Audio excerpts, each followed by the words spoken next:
হাতী মানুহৰ সংঘাত পৰিস্থিতিৰ নিয়ন্ত্ৰণ আৰু উপশমৰ বাবে বোকাজানত অনুষ্ঠিত কৰা হয় সজাগতা আৰু প্ৰশিক্ষণমূলক সভা। ৰাজ্যত আজি অব্যাহত আছে হাতী মানুহৰ সংঘাত। প্ৰতিদিনে ৰাজ্যৰ কোনোবা নহয় কোনোবা ঠাইত হাতী মানুহৰ সংঘাত হৈ ঘটনা হোৱাৰ খবৰ প্ৰচাৰ হয় আৰু যাৰ ফলত ৰাজ্যখনৰ ব্যাপক ধন-জনৰ ক্ষতি হৈ আহিছে। পাহাৰৰ পৰা খাদ্যৰ সন্ধানত নামি অহা হাতীৰ জাকে দৰিদ্ৰ কৃষকৰ খেতি-বাতি ঘৰ-দুৱাৰ ভাঙি নষ্ট কৰাৰ লগতে বহু লোকৰ প্ৰাণ হানি হয়, যাৰ ফলত হাতী আৰু মানুহৰ সংঘাত হয় আৰু ইয়াৰ উপৰিও সময়ে সময়ে হাতীৰো প্ৰাণ গৈ আহিছে।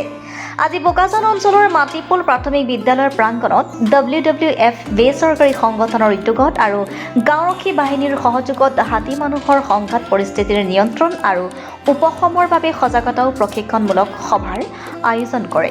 WWF বেচৰকাৰী সংগঠনৰ বিষয়ববীয়াসকলে অসমৰ বিভিন্ন অঞ্চল ভ্ৰমণ কৰি হাতী মানুহৰ সংঘাত কেনেদৰে নিৰ্মূল কৰিব পৰা যায় তাৰ ওপৰত পৰামৰ্শ দি অহাৰ উপৰিও ক্ষতিপূৰণসমূহ কেনেদৰে আবেদন কৰিব পাৰি তাৰ ওপৰত বিস্তাৰিতভাৱে উল্লেখ কৰে। কাৰ্বি আংলং যোনখন জিলা তাত হাতীৰ যোনটো হটস্পট বুলি ক'বলৈ গ'লে লাষ্ট 2016 পৰা যদি চাব যায়, এটা হ'ল আপোনাৰ বোকাজান আৰু এটা হ'ল খেৰণি। তাত দুই জেগাৰ এটা ডাঙৰ কথা সমস্যা হৈছে যে হাতীৰ যোনটো অৰিজিনেল যোনটো ৰাস্তা আছিলে সেইবিলাক বহুতো ক্ষেত্ৰত অলপ বিঘ্নিত হৈছে। বহুতখিনি ডেভেলপমেণ্টেল কামৰ কাৰণে কেতিয়াবা হ'ব পাৰে কিবা তেনেকুৱা কিছুমান কথা থাকে। তো তাৰ কাৰণে আমি আমাৰ WWFৰ ফালৰ পৰা যিখিনি দেখিছোঁ যে মানুহখিনি খেতি নষ্ট হৈছে, আমাৰ এইটোৱে প্ৰচেষ্টা থাকিব যে আমাৰ ৰাইজে নিজে মিলি পেলাই যাতে হাতীটো আহিলেও তেওঁলোকে নিজে বাচিব পাৰে আৰু ক্ষতিখিনি নষ্ট কৰাতকৈ বা মানুহৰ যোনটো ক্ষতি হয় সেইটো নষ্ট হোৱাটো যে কমাব পাৰে, সেই বস্তুটো যাতে তেওঁলোকে অকণমান চেষ্টা এটা কৰিব পাৰে।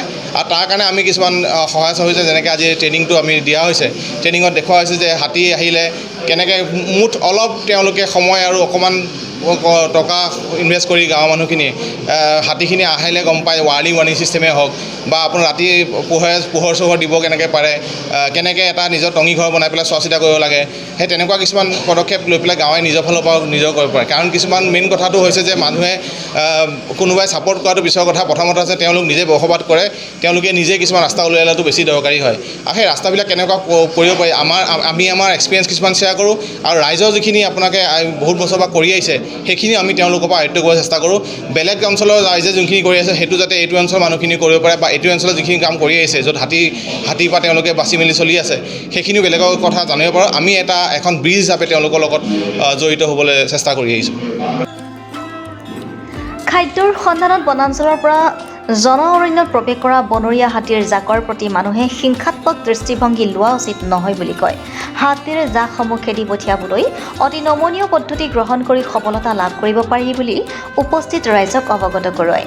আজি অনুষ্ঠিত হোৱা সজাগতা আৰু প্ৰশিক্ষণমূলক সভাত WWFৰ হৈ সুশান্ত কাশ্যপ বৰঠাকুৰ, ডেভিড স্মিথৰ উপৰিও বন বিভাগৰ বিষয়া, মাটিপুল গাঁৱৰ গাঁওবুঢ়া, মাটিপুল প্ৰাথমিক বিদ্যালয়ৰ প্ৰধান শিক্ষক, গাঁওৰক্ষী বাহিনীৰ কৰ্মকৰ্তাসকলৰ লগতে বিভিন্ন প্ৰান্তৰ পৰা অহা অৰ্ধশতাধিক লোক উপস্থিত থাকে। বোকাজানৰ পৰা ত্ৰিদীপ গগৈ ৰিপৰ্টাৰ লাইভ অসম। তেওঁলোকে ইয়াত আহি পিনে এটা হাতী মানুহৰ সংঘাতটো কেনেকৈ উপশম কৰিব পাৰি আৰু কেনেকৈ কমাব পাৰি এই সংঘাতটো, সেই বিষয়ে তেওঁলোকে যাতে মানুহক এৱাৰনেছ কৰে আৰু প্ৰশিক্ষণ এটা যাতে দিব পাৰে সেই বিষয়ে মই তেওঁলোকক ইয়ালৈ নিমন্ত্ৰণ কৰিছিলোঁ। আৰু নিমন্ত্ৰণ কৰাৰ ৰক্ষাৰ্থে তেওঁলোকে আজিৰ তাৰিখত আজি ইয়াত আমাৰ মাটিপুলৰ LP স্কুলৰ প্ৰাংগণত তেওঁলোকে এই প্ৰশিক্ষণ শিবিৰটো তেওঁলোকে দিবলৈ দিছে।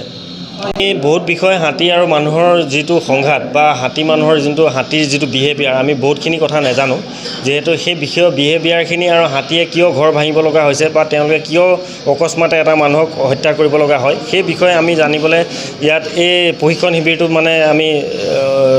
শিবিৰটো আমি পাতিছোঁ, যাতে আমি মানুহৰ আৰু হাতীৰ মানে যিটো লৈ আমি তেওঁলোকৰ মানে হাতীৰ যিটো জীৱন প্ৰণালী আৰু মানুহৰ যোনটো জীৱন প্ৰণালী এই বস্তুটো আমি কেনেকৈ মিলিতভাৱে আমি দুয়োটাই আমি সহস্থাপন কৰিব পাৰোঁ সেই ওপৰত আমি চিন্তা চৰ্চা কৰিছোঁ, যাতে হাতীটো আমাৰ সম্পদ, যাতে হাতীটো আমাৰ বাচি থাকে আৰু আমাৰ মানুহৰ জীৱনৰ প্ৰতি আৰু সা সম্পত্তিটো কেনেকৈ বাচি থাকে সেই ওপৰত আমি মানে চেষ্টা কৰোঁ। চ' বন বিভাগৰতো আপোনালোকেতো ক'ব নালাগে, এইটো আপোনালোকে নিজেও জানে যে বন বিভাগৰ তেওঁলোকৰ অৱদানটো কি হয়। মই তেওঁলোকৰ ক্ৰিটিচাইজ কৰিবলৈ মই নাযাওঁ, তথাপিও মানে কি হয়, আমাৰ অনুৰোধ থাকিলে যে বন বিভাগেও যাতে আমাৰ এই অঞ্চলৰ বুলিয়ে নহয় গোটেই অসমতে তেওঁলোকে এটা শক্তিশালী পদক্ষেপ লয় যাতে বনাঞ্চলটো আমাৰ যাতে বৃদ্ধি কৰিব পাৰি আৰু এই হাতীও যাতে আৰু জীৱ জন্তুবোৰ যাতে বাচি থাকিব পাৰে, তাৰ বাবে মই ইয়াৰ গাঁওৰক্ষী বাহিনীৰ ফালৰ পৰাও তেওঁলোকক মানে অনুৰোধ জনালোঁ আৰু। Reporter live.